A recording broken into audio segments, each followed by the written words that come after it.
Is it fair to say that women's sports right now is winning more often than men's sports? Is that a fair thing to say? That's a fair thing. Okay.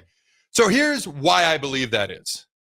And I don't have the secret sauce. If I did, they'd be paying me $8-9 million a year for the next 9 years. But here's what I see. I compared certain sports. I sat down. I said volleyball versus football, basketball versus softball. Baseball versus softball. By the way, remember baseball won the Big Ten championship last year. Okay, just off to a rough start. Hopefully that's all it is, but we'll see what it is.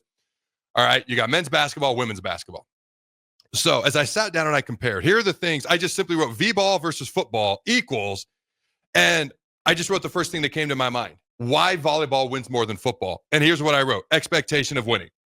That was it. That was it. They walk on the court expecting to win. The volleyball team does. Let's be honest. If you're a Husker fan and we've got a lead, there comes a point in the game. Let me ask you, Jake, is there a point in games where you're kind of like, all right, are we going to blow it? Does that thought enter your mind? After the last 8 years, absolutely. That, to me, is the biggest difference between volleyball and football. There's other things as well. John Cook is a great coach. I believe Matt Rule's a good coach. We'll find out if he's a great coach. The ability to make changes in key moments.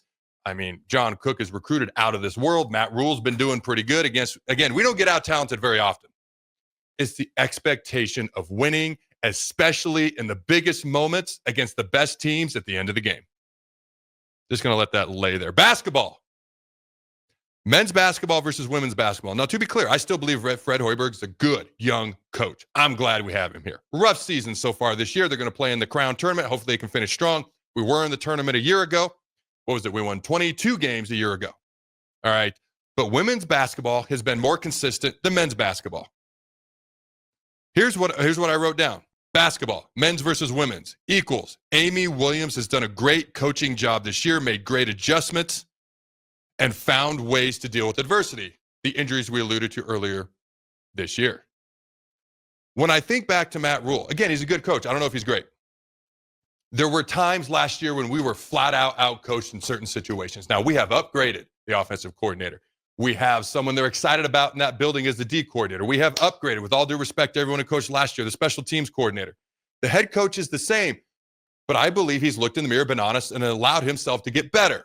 But there were times last year when we were flat out outcoached in certain situations and key moments with the games on the line. Amy Williams has done a great job of dealing with 40% of her best players, if not more, being out this year. And while it was an up and down year, when Alexis and Britt were both healthy, and there's other players on that team that have contributed immensely as well, they've done pretty well, and that's against good competition.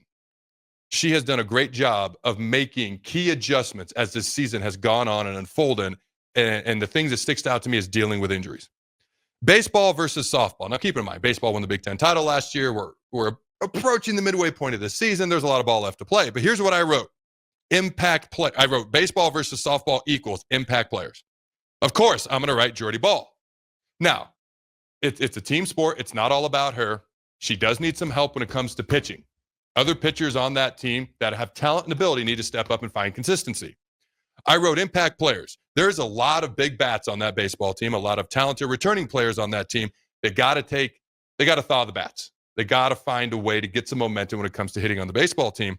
But for me, I wrote impact players. And here's my summation. 1, mental edge. Expectation of winning versus an expectation of losing. 2, coaching. Coaching freaking matters, exclamation point. Number 3, impact players. There's a reason some players, all right, pro and college now, get paid so much, and the expectation is that those players are going to make big-time plays in big-time games, especially in big-time situations. You got any final thoughts before we get out of here, Jake? No, just absolutely agree with that. I think coaching is always the biggest deal for a college program in any sport, and the women's side has some pretty good coaches on their side right now.